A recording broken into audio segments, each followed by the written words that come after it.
Hello నమస్తే. నేను journalist Srinivas. ఈరోజు ఆంధ్రప్రదేశ్ వార్తాపత్రికల్లో వచ్చిన వార్తలు, వాటి వెనకున్న వాస్తవాలు విశ్లేషణ చేసే ప్రయత్నం చేద్దాం. ముందుగా 'ఆంధ్రజ్యోతి' పేపర్‌లో ప్రతి ఆదివారం ఏబిఎన్ రాధాకృష్ణ గారు రాసే 'కొత్త పలుకు' అని ఉంటది. ఆ 'కొత్త పలుకులో' ఈ వారం 'కొత్త పలుకులో' కాస్త సంస్కారం ఉండాలి అని చెప్తున్నారు.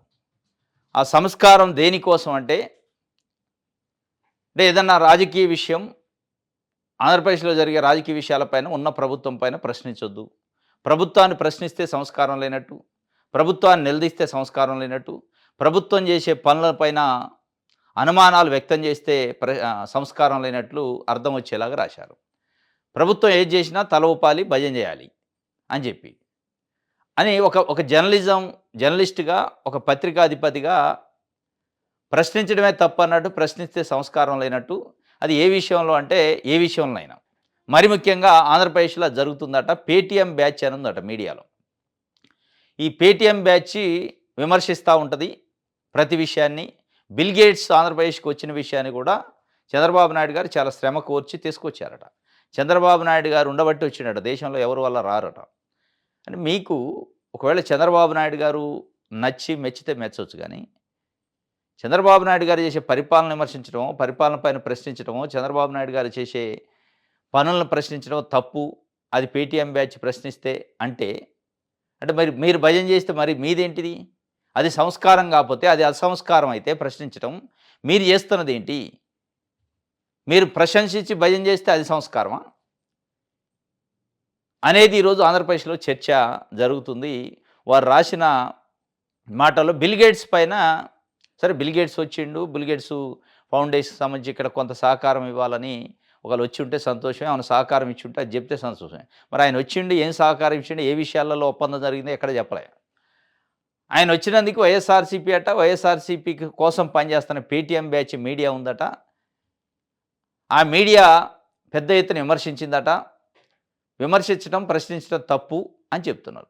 ఎప్స్టన్ ఫైల్స్‌లో బిల్ గేట్స్ పేర్లున్నాయి. బిల్ గేట్స్ సంబంధించిన అంశాలున్నాయి అనేది ప్రపంచవ్యాప్తంగా చర్చ జరుగుతుంది. దాని గురించి ప్రస్తావించారు.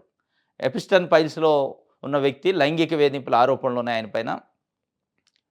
ఆయన కోవిడ్ టైంలో వ్యాక్సిన్ విషయంలో, రకరకాల విషయంలో ఆ ఫైల్స్‌లో ఉన్నదాన్ని విమర్శించారు, ప్రశ్నించారు. అటువంటి వ్యక్తిని తీసుకొచ్చి ఇక్కడ ఏదో చేస్తున్నా అని చెప్పే ప్రయత్నం, ఎలివేషన్ చేసే ప్రయత్నం, ప్రచారం చేసే ప్రయత్నం.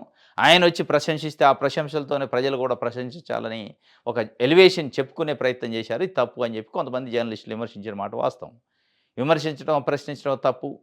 వాళ్ళకున్న ఇన్ఫర్మేషను, వాళ్ళకున్న నాలెడ్జి, వాళ్ళకున్న అభిప్రాయాన్ని చెప్పారు. దాన్ని కూడా సంస్కారం లేనట్టు, ఇప్పుడు మీరు రోజు చాలా విషయాలు చెప్తారు, చాలా పలుకులు పలుకుతా ఉంటారు. ప్రతి పలుకుల్లో సంస్కారం ఉందా మీ పలుకులలో?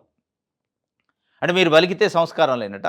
అసలు మీరు మాట్లాడే మాటే సంస్కారం లేనట్టు అనిపిస్తుంది. ఎదుటి మీడియాని, ఎదుట ప్రశ్నించే వ్యక్తుల్ని కూలీ మీడియా అని చెప్పి, పేటీఎం బ్యాచ్ అని చెప్పి మీరు చెప్తుంటే, ఎవరికి కూలిచ్చారు? అసలు ఈ పేటీఎంలు, కూలీ అనేది లేనప్పటి నుంచే మీరు కూలి చేస్తున్నారు కదా! ఈ పేటీఎంలు, ఫోన్‌పేలు లేనప్పటి నుంచే మీ కూలీ, గిట్టుబాటు కూలీ అయితేనే ఉంది. అనేది ఇప్పుడు ఈరోజు మీడియాలో ఒక చర్చ కూడా ఉంది. సరే ఈయన రాసిన దాంట్లో ఆ! 2, 3 అంశాలని, రాష్ట్రానికి కలిగే ప్రయోజనాలు కూడా చంద్రబాబు వ్యక్తిగత వ్యవహారాలుగా పరిగణించడం వల్ల ప్రస్తుతం దౌర్భాగ్య పరిస్థితి నెలకొంది. చంద్రబాబును హలో ఫ్రెండ్ అని సంబోధించడం వల్ల బిల్ గేట్స్ కొందరిలో అకారణంగా వ్యతిరేకత పెరుగుతున్నట్టుగా ఉంది. ఇదే జగన్ రెడ్డి తాను ముఖ్యమంత్రిగా ఉన్నప్పుడు ఇంటింటా సత్యానాథన్లు తయారు చేస్తానని చెప్పుకున్నారు. బిల్ గేట్స్ నెలకొల్పిన మైక్రోసాఫ్ట్ లేకపోతే సత్యానాథన్ల గురించి జగన్ రెడ్డి ప్రస్తావించగలిగేవారా? ఏ అంశాన్ని రాజకీయంగా చూడాలి, ఏ అంశాన్ని రాజకీయాలకు అతీతంగా చూడాలన్న విచక్షణ కోల్పోవడం శోచనీయము. రాజకీయాలు ఇంత దరిద్రంగా మారడం మహా విషాదం.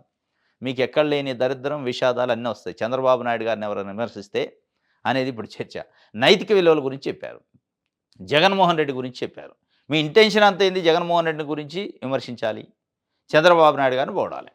చంద్రబాబు నాయుడు గారిని హలో మై ఫ్రెండ్ అని బిల్ గేట్స్ అన్నాడట. ఏమొచ్చింది రాష్ట్రానికి ఒకవేళ? లేదా చంద్రబాబు నాయుడు గారు నైసు, గుడ్డు, ఫెంటాస్టిక్ అన్నాడట చంద్రబాబు నాయుడు గారి పరిపాలనని బిల్ గేట్స్ వచ్చి. ఏమొచ్చింది? ఒరిగింది. ఏమైనా బిల్ గేట్స్ సంస్థ వచ్చి ఇక్కడ పెట్టుబడులు పెడుతున్నాం, బిల్ గేట్స్ సంస్థ వచ్చి ఇక్కడ సేవా కార్యక్రమాలు చేస్తే ఒరిగినట్టు. కేవలం చంద్రబాబు నాయుడు గారిని పొగడటానికి వచ్చినట్టు వచ్చి పొగిడితే, సరే పొగిడితే అయిపోయింది. ఇప్పుడు ఆ ఫైల్స్ ఏదో ఎపిస్టన్ ఫైల్స్ అనే దాంట్లో బిల్ గేట్స్ పేరుంది. ఆయన భార్యతోని విడాకులు తీసుకుండు. ఇయన్నీ వాస్తవాలు గదా! ఆ చర్చ ఆయన జేసిన వ్యాపారంలో, ఆయన జేసిన అనైతిక కార్యక్రమాల పైన ఒక మీడియాగా ప్రశ్నించడం తప్పా? ప్రశ్నిస్తే అసంస్కారమా? అంటే మీరు భజన చేస్తే సంస్కారం. మీరు ప్రశ్నిస్తే మళ్ళా సంస్కారమే. జగన్మోహన్ రెడ్డి పైన నెత్తిన 12 కేసులున్నాయట. ఆయన గూడా మాట్లాడితే ఎట్టా అంటాడు. మరి చంద్రబాబు నాయుడు గారి పైన గూడా ఉన్నాయిగా. అట్లా అనుకుంటే అసలు రాజకీయాల్లో ఉన్న ఏ నాయకుడి పైన కేసులు లేవు. ఇప్పుడు దాన్ని లింక్ చేసి జగన్మోహన్ రెడ్డి పైన కేసులున్నాయి కాబట్టి జగన్మోహన్ రెడ్డికి నైతిక విలువలు లేవు. నైతిక విలువల గురించి మాట్లాడుతున్నాం. నైతిక విలువల గురించి ఒకసారి మనం మాట్లాడుకునే పరిస్థితి వస్తే 1995లో ఎన్టీ రామారావు గారిని పార్టీ నుంచి బయటికి పంపి పార్టీని లాక్కొని దాని తర్వాత జరిగిన పరిణామాలు అనేక సార్లు స్వయంగా ఎన్టీ రామారావు గారే నైతిక విలువల గురించి, నైతిక విలువల దాంట్లో ఈనాడు, ఆంధ్రజ్యోతి గురించి మాట్లాడిండు ఆయన. ఈనాడు గురించి ప్రత్యేకంగా మాట్లాడిండు అప్పట్లో. ఏమి నైతిక విలువలు ఉన్నాయి, ఏమి పత్రిక అది అనే విషయాలపైన. ఏ రోజు రాయరు మరి? చంద్రబాబు నాయుడు గారు చేసిన నైతిక విలువల గురించి రాసి ఉంటే మీకు విలువ పెరిగేది. ఇదంతా రాష్ట్రానికి ఏమైనా ఉపయోగపడే కొత్త పలుకులయ్యి రాష్ట్రం గురించి రాశారు మీరు. మీరు రాసింది రాజకీయ పార్టీ గురించి, ఒక రాజకీయ పార్టీని పొగడాలి, ఒక రాజకీయ పార్టీ నాయకుడిని పొగడాలి. ఇంకో పార్టీ నాయకుడిని తిట్టాలి, ఇంకో పార్టీని తిట్టాలి. ఇదే కదా మీ నైతిక విలువ? ఏది మీ నైతిక విలువ ఎక్కడుంది? మీరేదో రాష్ట్రం కోసం ఉన్నట్టు మిగతా వాళ్ళంతా రాష్ట్రాన్ని నాశనం చేస్తున్నట్టు. ఇదే అంశంలో జగన్మోహన్ రెడ్డి ముఖ్యమంత్రిగా ఉండి, ఇదే బిల్ గేట్స్‌ని తీసుకొచ్చుంటే మీరేం రాసేవాళ్ళు? మీ మీ వార్తాపత్రికలో బ్యానర్ ఐటెంలు ఏముండేవి? ఎప్స్టన్ ఫైల్స్‌లో ఉన్న దొంగను తీసుకొచ్చిండు అని చెప్పి రాసేటోళ్ళు. ఇదే లిటరల్‌గా. మోసకారి, దొంగ, చీటరు రకరకాలవి వచ్చాయి కదా! అంటే చంద్రబాబు నాయుడు గారు చేస్తేనేమో సంసారం, ఇంకోళ్ళు చేస్తే వ్యభిచారం అంటే ఎట్లా? ఇదే చంద్రబాబు నాయుడు గారు బీజేపీని తిడితే అద్భుతం ఆ రోజు. అదే చంద్రబాబు నాయుడు గారు బీజేపీని పొగిడితే మళ్ళా అద్భుతమే. ఇదే నైతికమా ఇది? ఇది సంస్కారమా? అంటే ఇప్పుడు ఈ చంద్రబాబు నాయుడు గారు అదానీని తిడితే, చంద్రబాబు నాయుడు గారు అదానీ పైన సెకీ ఒప్పందం పైన విమర్శలు చేస్తే మీరుతో సహా 1750 కోట్ల రూపాయలు జగన్మోహన్ రెడ్డి తీసుకొని సంతకాలు పెట్టిండు. సెకీ ఒప్పందానికని మీరు విమర్శించారు, రాశారు. పెద్ద పెద్ద టావులకు టావులు వార్తలు రాశారు. ఎటు పోయింది మరి సెకీ? ఎక్కడ పోయిండు అదానీ? మరి అదే అదానికి చంద్రబాబు నాయుడు గారు భూములు కేటాయిస్తే అదానీ డేటా సెంటర్‌కి తప్పు లేదు. ఇది కాదు కదా నైతికత. దీన్ని సంస్కారం అంటారా? ఇది వార్త, ఇది జర్నలిజమా? జర్నలిజం అంటే చంద్రబాబు నాయుడు ఉన్నా, జగన్మోహన్ రెడ్డి ఉన్నా వాస్తవాలను వాస్తవాలుగా చెప్పాలి. తప్పుంటే విమర్శించాలి, తప్పుంటే ప్రశ్నించాలి. దాన్ని కాదు జర్నలిజం. మీరు తప్పున్న ఉప్పున్న చంద్రబాబు నాయుడు గారు ఉంటే అంత రైటే అంటారు. తప్పున్న ఉప్పున్న జగన్మోహన్ రెడ్డి అయితే ఇక తప్పే. ఆడున్నది జగన్మోహన్ రెడ్డి కాబట్టి ఆయన మంచి చేసినా, చెడు చేసినా చెడేగా. ఇది కాదు కదా. ఇదేం జర్నలిజం? ఇది ఎక్కడ సంస్కారం? ఇది ఈరోజు సామాన్య ప్రజలు కూడా మాట్లాడుకునే పరిస్థితికి వచ్చింది. దీన్ని సంస్కారం అనరు. ఇక మీరు సంస్కారాల గురించి చెప్తే ఎట్లా ఉంటుంది? కూలీ మీడియా అని కొన్ని మీడియా సంస్థలు అంటున్నారు. అంటే మీదేం మీడియా? సాటి మీడియాని కూలీ మీడియా అంటే మీది సంస్కారమా? సాటి మీడియాని పేటీఎం బ్యాచ్ అంటే మీది సంస్కారమా? అంటే మీకు నచ్చినట్టు వాళ్ళు భజన చేయకపోతే కూలీలా? మీకు నచ్చినట్టు భజన చేయకపోతే పేటీఎం బ్యాచ్‌లా? అంటే మీకు నచ్చినట్టు చేసిన వాళ్ళు మొత్తం సంసారులు, సంస్కారం ఉన్నవాళ్ళా? ఇదెక్కడి విధానం? ఇదే కాంటెక్స్ట్‌లో జగన్మోహన్ రెడ్డి గారు ముఖ్యమంత్రి ఉండి ఒకవేళ బిల్ గేట్స్ ఇక్కడికి వచ్చుంటే, ఇదే బిల్ గేట్స్ పైన ఎన్ని నిందలు, ఇదే జగన్మోహన్ రెడ్డి పైన ఎన్ని నిందలేసు అప్పుడు రాపోయేనా మీకు గుర్తొచ్చాయి. ఎపిస్టన్ ఫైల్స్ వచ్చాయి, కోవిడ్ వచ్చేది, రకరకాల వ్యాక్సిన్ల పైన వ్యాపారం వచ్చేది, బిల్ గేట్స్ భార్య చేసిన డైవర్స్ పిటిషన్ వచ్చేది, బిల్ గేట్స్ భార్య మాట్లాడిన మాటలు వచ్చాయి, అన్నీ వచ్చాయి. ఇప్పుడు ఆయన చెప్తుండు ఏదో ఉండొచ్చు, కొన్ని చిన్న చిన్న తప్పులు ఉంటాయి, మనిషి అన్నాక జీవితంలో ఉంటాయి, నైతికంగా కొన్ని ఉంటాయి. ఆ నైతికాలకు పోతే జగన్మోహన్ రెడ్డి పైన 12 కేసులు ఉన్నాయి. ఆయనకి ఏం నైతికత ఉందంటే జగన్మోహన్ రెడ్డి పైన ఉన్నాయి, చంద్రబాబు నాయుడు గారి పైన ఉన్నాయి. చంద్రబాబు నాయుడు గారు సంపన్నుడే, జగన్మోహన్ రెడ్డి సంపన్నుడే. ఇక నైతిక విలువల గురించి వాళ్ళు మాట్లాడితే మీరు వాళ్ళ గురించి చెప్తే ఎవరు నమ్మాలి? ఇక బిల్ గేట్స్ అట ఏఈ సదస్సు జరిగిందా ఢిల్లీలో. దాంట్లో గెస్టుల జాబితాలో ఉండి కూడా ముఖం చూపించలేక ఆయన వెళ్ళిపోయిండు అని చెప్పి అకారణంగా ఆయన అక్కడ నైతికంగా ముఖం చూపించలేకపోయిండట. ఢిల్లీ వెళ్ళి ముఖం చూపించలేకనే డైరెక్ట్ వెళ్ళిపోయిండు. కొన్ని ఆయన పైన అనైతికమైన ఆరోపణలు ఉన్నాయి. వాటిని దృష్టిలో పెట్టుకొని లోపల మదన పడుతున్నట. ముఖం చూపించలేని వ్యక్తినే కదా విమర్శించింది. బిల్ గేట్స్ ముఖం చూపించలేని వ్యక్తిని తీసుకొచ్చి ఆయనతోని ప్రశంసలు, ఫోటోలు దిగి షబాషు అన్నాడు బిల్ గేట్స్ అని, నైస్ అనడని, గుడ్ అనడని, హలో ఫ్రెండ్ అనడని, ఇదేదో అద్భుతం అని మీరే చెప్తుంటారు. మళ్ళీ బిల్ గేట్స్ ఢిల్లీ పోవడానికి మొహం చూపించలేని పరిస్థితులు వెళ్ళిపోయాడని కూడా రాసిండు ఇందులో. 2 రకాల వార్తలు, 2 రకాల మాటలు దీంట్లో చెప్పారు. ఇది ఎక్కడ ఉంది? ఇది ఎక్కడ?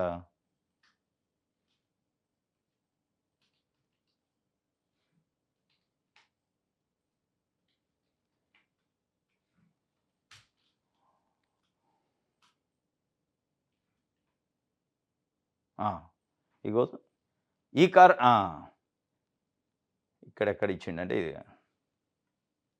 రాజకీయ ప్రముఖులు, వ్యాపార దిగ్గజాలు ఈ జాబితాలో వ్యక్తిగత బలహీనతలను అధిగమించలేకపోవడం వారి బలహీనత. నైతిక విలువలకు అత్యధిక ప్రాధాన్యం ఇచ్చే దేశాల్లో వ్యక్తిగత బలహీనతలకు లొంగిపోయిన వారు భారీ మూల్యం చెల్లించుకున్నారు. ఈ క్రమంలోనే బిల్ గేట్స్ వైవాహిక జీవితం కూడా విచ్ఛిన్నమైంది. చేసిన తప్పులకు ఆయన తన భార్యకు, సమాజానికి క్షమాపణ చెప్పుకున్నారు. మానసికంగా కుంగిపోతున్నారు. ఈ కారణంగానే ఢిల్లీలో జరుగుతున్న ఆర్టిఫిషియల్ ఇంటెలిజెన్స్ సదస్సుకు ఆహ్వానం ఉన్నా ఆయన దూరంగా ఉండిపోయారు. అంటే జనంలోకి రావడానికి ఆయనకు ముఖం చెల్లడం లేదన్నమాట. మీరే చెప్తున్నారు, జనంలో రావడానికి ముఖం చెల్లని వ్యక్తిని తీసుకొచ్చి ఆయన హలో ఫ్రెండ్ అన్నాడు కాబట్టి అద్భుతం జరిగినట్టు, ఆయన నైస్ అన్నాడు కాబట్టి అద్భుతం జరిగినట్టు, జనంలో ముఖం చూపించడానికే బిడియపడే, సిగ్గుపడే బిల్ గేట్స్ని తీసుకొచ్చి ఏదో అద్భుతం జరిగినట్టు చూపించి దాన్ని ప్రశ్నించిన వాళ్ళని సంస్కారం లేదు అంటాం. మీది ఎంతవరకు సంస్కారం? మీరు రాసిన వర్డ్స్లోనే ఉంది, జనంలోకి రావడానికి ఆయన ముఖం చెల్లడం లేదన్న మాట. నిజానికి బిల్ గేట్స్ చేసిన పని వల్ల సమాజానికి కానీ దేశానికి కానీ నష్టం ఏం జరగలే, కానీ కేవలం నైతికతకు సంబంధించి తప్పటడుగులు వేశారు అని చెప్తుండు. బిల్ గేట్స్ చేసిన దానివల్ల ఎవరికీ ఏం జరగలేదట. మరి జరగనప్పుడు ముఖం ఎందుకు చూపించట్లే? ముఖం చూపించడానికి ఢిల్లీ ఎందుకు పోలేకపోయారు? ముఖం చూపించలేని పరిస్థితుల్లో ఉన్న బిల్ గేట్స్ని పట్టుకొచ్చి ఢిల్లీలో జరిగే ఏఐ సదస్సుకు హాజరవ్వలేని, ముఖం చూపించలేని పరిస్థితుల్లో ఉన్న బిల్ గేట్స్ని మీరు నెత్తనెత్తుకొని, అంటే చంద్రబాబు నాయుడు గారు నైస్ అన్నాడు కాబట్టి ఇక అద్భుతం అయిపోయా, ఇక ఏ నైతిక విలువ ఉన్నా లేకపోయినా ఏ పర్లే, ఆయన వల్ల ఎవరికి ఏం నష్టం లేదు కాబట్టి మనం భరించాల్సిందే. మీరు అనేక విషయాలలో రాజకీయ నాయకులు, వ్యాపార సంస్థ ప్రతినిధులు, మీకు నచ్చని వ్యక్తులు, మీకు నచ్చని పార్టీ నాయకులు ఏదైనా చిన్నది చేస్తే దాన్ని అనైతికం అని దాన్ని పెద్ద ఎత్తున ప్రచారం చేసి బెడ్రూమ్లలోకి పోయి మీరు చూసినట్టు వార్తలు రాయలే. దానివల్ల ఈ సమాజానికో రాష్ట్రానికో ప్రజలకో నష్టం ఉండదు, అయినా మీరు రాయలే, రాసిన వార్తలు లేవు. మరి అదేమి నైతికం? ఇది కాదు కదా. మీరే ఒకవైపు బిల్ గేట్స్ ముఖం చూపించలేని వ్యక్తి, ఆయన సిగ్గుపడతాడు, బిడియం పడతాడు, కుమిలిపోతాడు ఆయన చేసిన తప్పులకి.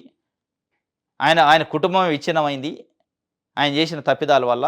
అటువంటి వ్యక్తిని తీసుకొచ్చి మీరు ఇక్కడ ప్రొజెక్ట్ చేసి మీరు ఒక పర్సెప్షన్ని, నెరేటివ్ని క్రియేట్ చేసే ప్రయత్నం చేసి దాన్ని ప్రజల మీద రుద్దే ప్రయత్నం చేస్తే దాన్ని ప్రశ్నించిన మీడియా వాళ్ళని మీరు రాజకీయ పార్టీలను తిట్టారు. వైఎస్ఆర్సీపీనో వాళ్ళకి మీకు ఉన్న వైరం ఉంటే ఉండొచ్చు, మీడియాని పేటీఎం బ్యాచ్ అంటారు. ఇది దాంతోపాటు ఆయన లోకేష్ గారు వెళ్ళి క్రికెట్ చూడటం, ఆయన ఎమ్మటి సానా సతీష్ ఉండటం, ఆయన ఉండటం వల్ల ఇంకెక్కువైందట క్రికెట్ చూడటం. క్రికెట్కి వెళ్ళటం వల్ల కంటే కూడా ఆయన సానా సతీష్ని వెంట పెట్టుకొని పోవటం వల్ల మీ పరువు పోతుంది అని చెప్పి, మరి సానా సతీష్కి ఆంధ్రజ్యోతికి ఏమైనా గొడవ ఉందో ఏం కథ తెలియదు. సానా సతీష్ని పట్టకపోయినా, ఇంకోళ్ళని పట్టకపోయినా, ఎల్లయ్య పుల్లైనా, రాజేష్నా ఎవరినైనా పట్టకపోని కానీ కొలంబో ఇట్లాంటి దగ్గర పోయి క్రికెట్ చూడటానికి స్పెషల్ ఫ్లైట్లు వేసుకొని పోవటం, ఇది ఏ రకంగా క్రమశిక్షణ అయింది? తండ్రిని చూసి ఏం నేర్చుకుంటున్నావు నువ్వు? భవిష్యత్ రాజకీయ నాయకుడు కావాలంటే ఇది కాదు అని ఇక ఆయన క్లాస్ బీకే అది చేశారు. ఇంకోటి బీఆర్ఎస్ పైన కూడా విరుచుకుపడ్డారు. ఆంధ్రజ్యోతిని బహిష్కరించడం బీఆర్ఎస్ అహంకారానికి నిదర్శనం అట అని చెప్పి ఒక వార్తని దీంట్లో కొత్త పలుకులో ఆయన అంశాలను కూడా రాసింది. ఇంకోటి, మరీ ఇంత నీచమా, తప్పు చేసి మాపై నిందల, తిరుమల పవిత్ర దెబ్బతీసే హక్కు వైసీపీ వాళ్లకు ఎవరిచ్చారు? చెప్పులు వేసుకొని ఫ్యామిలీ ఫోటోను సభలోకి తెచ్చి విసిరి కొడతారా? అధికారంలో ఉన్న, విపక్షంలో ఉన్న బూతులు తిడుతున్నారు, ఆంబూతుల్లో ప్రవర్తిస్తున్నారు. బూతులు తిట్టే వారికి పరామర్శలు, వైసీపీ వాహనాల కింద నలిగే వారిని మాత్రం పట్టించుకోరా అంటూ పల్నాడులో నేను ఎన్నుకొండ పర్యటనలో మరీ ఇంత నీచమా అని చంద్రబాబు నాయుడు గారు చెప్తున్నారు. కానీ ఒక్క ప్రశ్నకి సమాధానం చెప్పట్లే. మరీ ఇంత నీచమా అంటే తిరుమల తిరుపతి దేవస్థానం లడ్డు తయారు చేసే నెయ్యిలో కల్తీ జరిగింది, జంతువులు కోగలిసిందని ఆన్ రికార్డు మీరు మాట్లాడారు. దానికి సుప్రీంకోర్టు కూడా ఆశ్చర్యం వ్యక్తం చేసి, ఒక కాన్స్టిట్యూషనల్గా ఒక రాజ్యాంగబద్ధమైన పదవిలో ఉండి రాష్ట్రానికి అధిపతిగా ఉండి ఇంత సున్నితమైన అంశంలో అట్లా ఎట్లా ప్రకటన చేశారు? కాబట్టి మీరు ఏసిన సిట్టు చెల్లదు అని చెప్పింది. అది ఏంటి మరి మీకు? ఏమి నీచం ఇది? అనేది తిరుమల తిరుపతి దేవస్థానం ప్రసాదాన్ని ఆ దేవుడిని నమ్మే భక్తులు మాట్లాడుకుంటున్నారు. దాని తర్వాత సిట్ ఏశారు. సిట్ రిపోర్ట్ ఇచ్చింది సుప్రీంకోర్టు పరీక్షల్లో. ఆ రిపోర్టు ఆల్రెడీ సబ్మిట్ అయింది కోర్టులో. అయినా మీరు ఫ్లెక్సీలు పెట్టించారు తెలుగుదేశం పార్టీ కార్యకర్తలతోని. గొడ్డు కొవ్వు కలిసింది, జంతువులు కొవ్వు కలిసింది అని చెప్పి. సిట్ ఎక్కడ చెప్పలే. మరి ఇంత నీచమా మరి? ఇది నీచమే కదా! పదే పదే మీకు జగన్మోహన్ రెడ్డితోను ఉన్న వైరమో, వైఎస్ఆర్‌సీపీతో ఉన్న వైరమో, మీరు కొట్లాడే దాంట్లో హిందువుల మనోభావాలను ఎందుకు దెబ్బతీస్తున్నారు ఇంత నీచంగా? హిందువుల మనోభావాలను దెబ్బతీసే అంశాలనే రాజకీయాల్లోకి ఎందుకు లాగుతున్నారు? తిరుమల ప్రసాదాన్నే పదే పదే రాజకీయానికి ఎందుకు వాడుకుంటున్నారు? ఇంత నీచమా మరి? అని ప్రజలు హిందువులు అడుగుతున్నారు. చెప్పాలి మీరు. 2024 జులైలో వచ్చిన నెయ్యి ట్యాంకర్‌లో కల్తీ ఉంటే, దాన్ని జగన్మోహన్ రెడ్డికి అప్లై చేసే ప్రయత్నం చేయటం కోసం ఇంత రాజకీయం అవసరమా? చేస్తే చేయండి. ఇన్వెస్టిగేషన్ చేయండి. వైఎస్ఆర్‌సీపీ వాడు ఉంటే లోపటేయండి. ఇంకోళ్ళు ఉంటే లోపటేయండి. తప్పులేదు. కానీ మీకంటే బురదను వైఎస్ఆర్‌సీపీకి పూయటానికో, వాళ్ళ బురదను మీరు పూసుకోవటానికో, హిందువుల మనోభావాలపైన ఎందుకు దాడి చేస్తున్నారు? ఇంత నీచమైన దిగజారే రాజకీయాలు ఎందుకు చేస్తున్నారు? మీరు ఒక రాజకీయ పార్టీ నాయకులుగా అని చెప్పి హిందువులు అడుగుతున్నారు ఈరోజు. ఇంత సున్నితమైన అంశం. పదే పదే దాన్నే రాజకీయాల్లో ప్రతిరోజు వార్తలైన రోజు లేదు. తిరుమల తిరుపతి దేవస్థానం గురించి, ఆ లడ్డు గురించి. మీరు తీసుకొస్తే వస్తుందది. ఇప్పుడు మీరు ఒక సిట్ ఏశారు. సిట్ ఇన్వెస్టిగేషన్ చేసింది. దాన్ని ఎవరు వ్యతిరేకించాలి? వ్యతిరేకిస్తే దానికి సంబంధించిన సిట్టు ఎవరినైతే ఇన్వెస్టిగేషన్ చేసిందో 36 మంది దాంట్లో ఎవరైతే అక్యూజ్డ్‌గా చేర్చారో వాళ్ళు వ్యతిరేకించాలి. వ్యతిరేకిస్తే ఇది తప్పు అని. బయటున్నోళ్ళు మీరెందుకు వ్యతిరేకిస్తున్నారు? సిట్ ఏసిన ప్రభుత్వమే సిట్ సరిగ్గా రిపోర్ట్ ఇయ్యలేదని ఎందుకు చెప్తుంది? మీకు నచ్చినట్టు ఇయ్యకపోతే ఇయ్యనట. దానికోసం మళ్ళీ ఏకసభ్య కమిషన్ దేనికి? మరి ఇంత నీచమైన రాజకీయాలేంటి? అని చెప్పి హిందువులు మాట్లాడుకుంటున్న పరిస్థితి. రైట్. ఇది సాక్షికి సంబంధించి. ఆంధ్రజ్యోతి చూద్దాం. పోర్టు మాటను భూదుమారమట. మచిలీపట్నంలో భూదందాకు చంద్రబాబు సర్కార్ బరితెగింపు.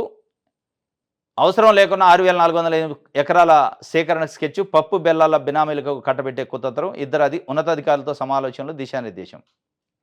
కరకట్ట ప్యాలెస్లో సర్కారు పెద్దల నిర్ణయం. ఇప్పటికే ప్రైవేటు బృందం ద్వారా సేకరణపై బ్లూ ప్రింట్. 2 దశల్లో 6 గ్రామాల్లో పరిధిలో బలవంతపు సేకరణ. ఏకంగా గ్రామాలను మాయం చేసే కుట్ర. రేపో మాపో నోటిఫికేషన్ విడుదలకు సమాయత్తం.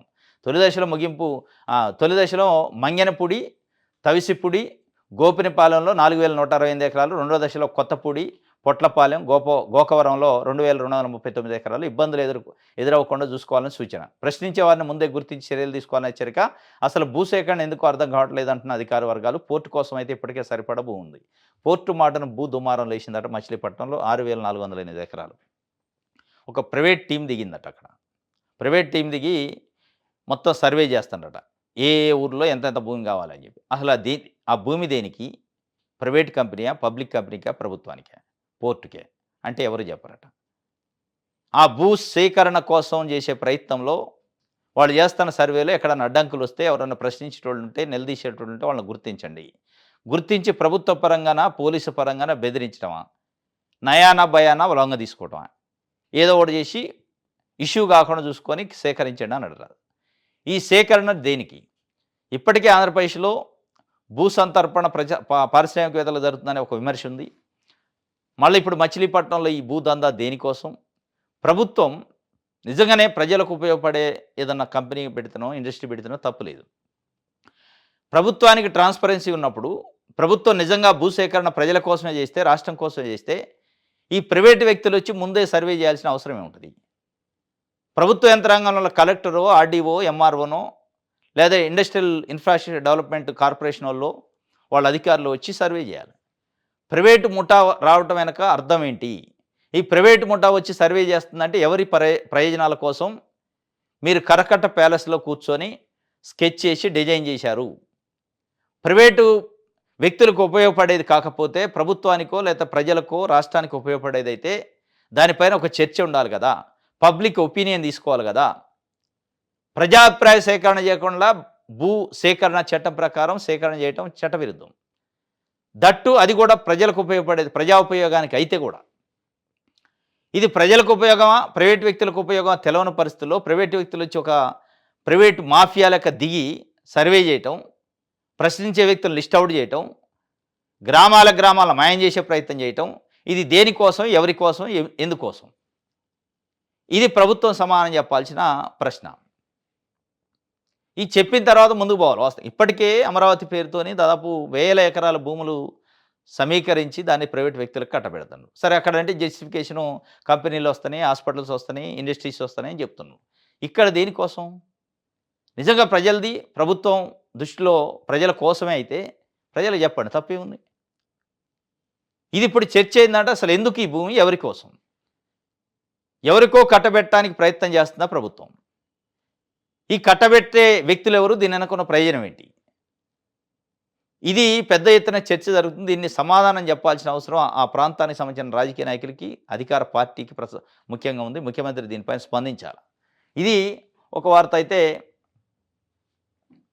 రైట్. ప్లేన్ క్రాష్పై దర్యాప్తుకు టీడీపీ బ్రేకులు వేస్తుందట. మహారాష్ట్ర డిప్యూటీ సీఎం అజిత్ పవార్ మృతి పట్ల అనేక అనుమానాలని ఆధారాలతో మీడియాకు వివరించిన ఎన్సీపీ నేత ఎమ్మెల్యే రోహిత్ పవార్.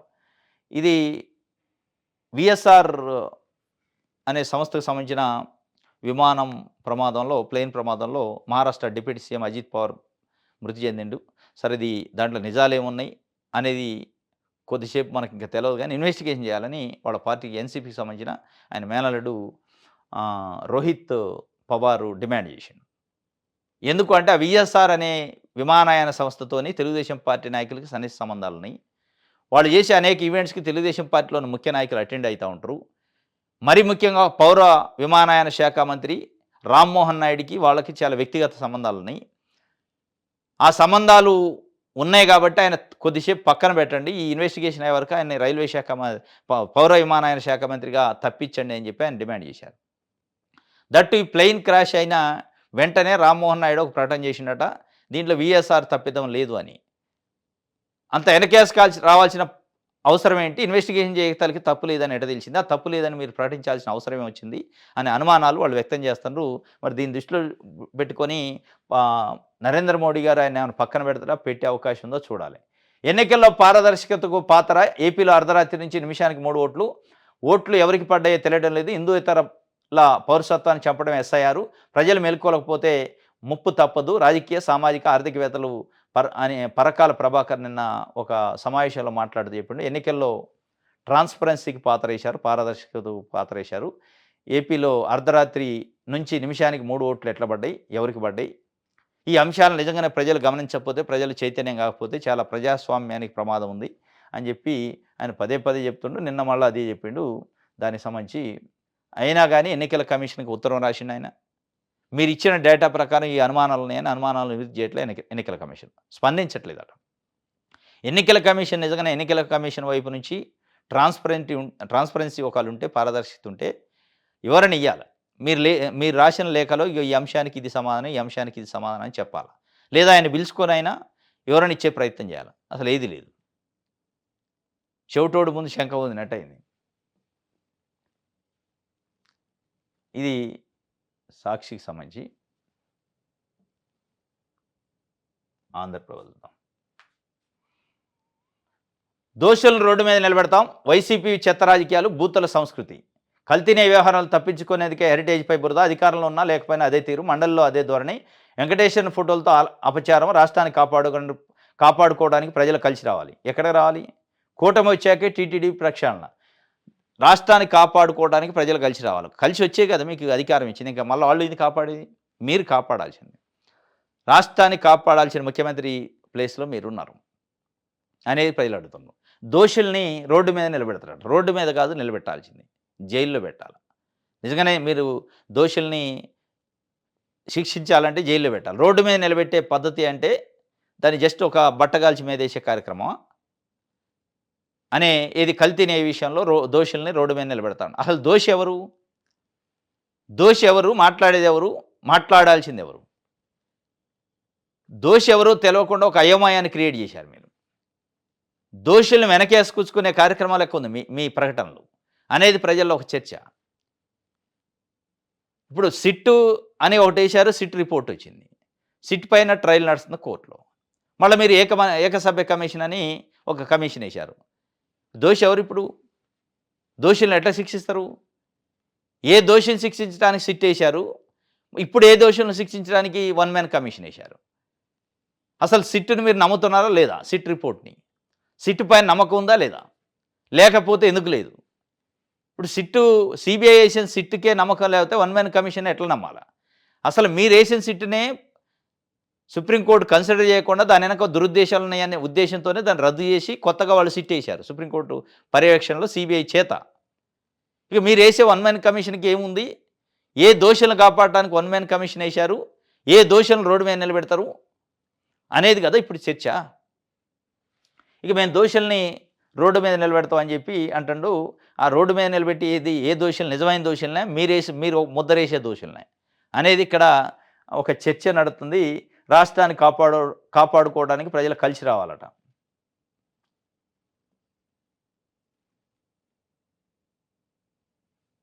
రైట్.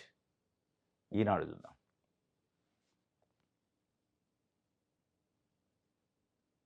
కాంగ్రెస్ ప్రవర్తన సిగ్గుచేటు, అంతర్జాతీయ సదస్సులో అర్ధనగ్న ప్రదర్శన దారుణం, రాష్ట్రంలో బూతులు తిట్టేవారిని పరామర్శిస్తున్నారు. వినుకొండ స్వచ్ఛాంధ్ర సభలో ముఖ్యమంత్రి చంద్రబాబు. కాంగ్రెస్ ప్రవర్తన సిగ్గుచేటు లెక్క ఉందని చెప్పి దేని విషయంలో అంటే మొన్న ఏఐ సదస్సు ఢిల్లీలో జరిగితే అర్ధనగ్న ప్రదర్శన చేశారు Congress party, youth Congress party కార్యకర్తలు. చంద్రబాబు నాయుడు గారు ఢిల్లీలో ఉన్నారు ఆ రోజు. ఆ సదస్సుకి వెళ్ళారు.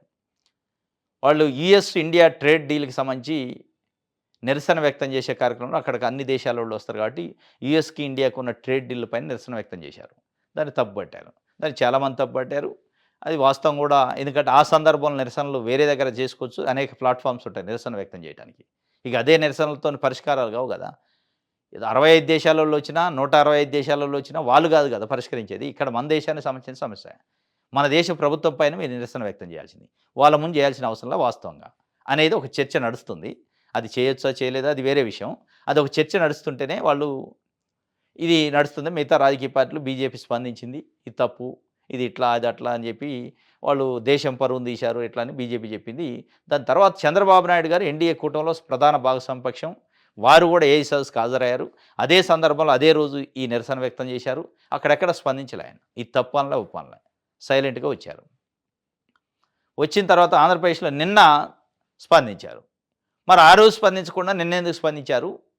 ఢిల్లీలోనే ఉన్న ముఖ్యమంత్రి చంద్రబాబు నాయుడు గారు ఆయన ఉన్నప్పుడే జరిగిన నిరసన పైన ఎందుకు కామెంట్ చేయలేకపోయారు? ఇప్పుడు ఎందుకు చేశారు?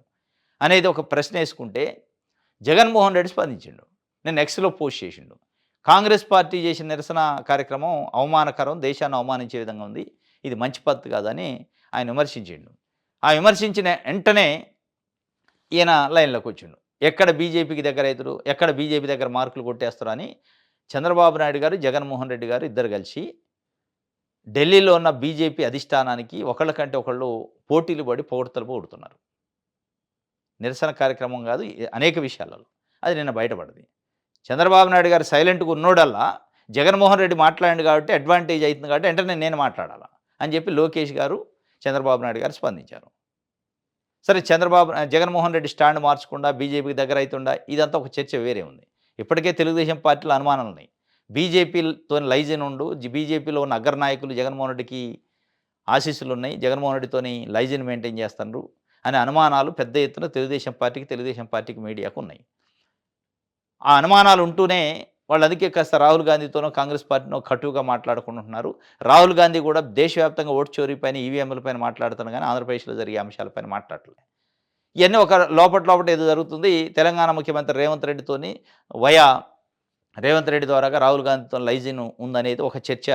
అది ఆఫ్ ద రికార్డ్ నడుస్తూనే ఉంది. ఇది కూడా of the record Jaganmohan Reddy కూడా బీజేపీ అధిష్టానంతో చాలా దగ్గర సంబంధాలున్నాయి నడుస్తున్నాయి అనేది. ఈ 2 అంశాలలో కలవర పెడుతుంది తెలుగుదేశం పార్టీ మీడియాకి. ఎక్కడ మోడీకి అమిత్ షాకి కోపం వస్తూ, ఎక్కడ మోడీకి అమిత్ షాకి మనం దూరం అవుతామో, జగన్మోహన్ రెడ్డి దగ్గర అవుతారో, అసలు జగన్మోహన్ రెడ్డి లోపల ఏం చేస్తారన్నది తెలవని పరిస్థితులు వాళ్ళు గందరగోళంలో దానికి అది నిన్న బయటపడ్డది అన్నట్టు. ఆయన అక్కడ ఎక్స్‌లో పోస్ట్ చేసిండో లేదో వెంటనే ఏం చేసిండు, నారా లోకేష్ అయితే ఇంకొక ఇది కుటిల సానుభూతియా ఏదో అని ఆయన ఒక మాట కూడా వదిలిండు. నీతిమాలిన సానుభూతి అట. నీతి లేని సానుభూతి, నీతిమాలిన సానుభూతి. ఇక సానుభూతుల్లో నీతి కళ్ళయి ఉంటాయో తెలవదు గానీ ఇది ఒక వార్తగా ఈనాడు ఇచ్చింది. ఇది ఈరోజు న్యూస్ అనాలిసిస్. రేపు తాజా వార్తలతో తిరిగి కలుసుకుందాం. Thank you.